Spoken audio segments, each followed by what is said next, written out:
একটি গাড়া দেখতে পেলাম। এখানটায় হয়তোবা কোনো সাপ অথবা বিভিন্ন ধরনের প্রাণী থাকতে পারে, কিন্তু আপনাদেরকে দেখানোর চেষ্টা করলে এই গর্তটা অত্যন্ত ভেতরে চলে গেছে, তাই আমি আপনাদেরকে দেখানো পারছি না। আমি এখন হাত ঢুকিয়ে দেখব যে এখানটায় কোনো আছে কি নেই, কিন্তু এটা সাবধানে করতে হবে।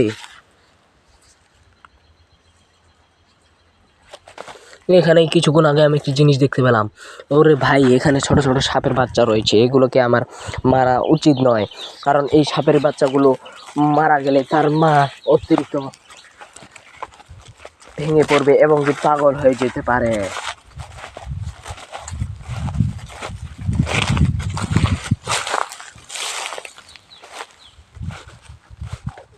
আমি এখন এখান থেকে বিদায় নিব আমার আড্ডায় চলে যাওয়ার জন্য। আর পরবর্তী ভিডিও আসার আগে বাচ্চারা তোমরা প্লিজ চ্যানেলটাকে সাবস্ক্রাইব করে রাখবা, যার কারণে ভিডিও আপনাদের কাছে অতি শীঘ্রই যেতে পারে।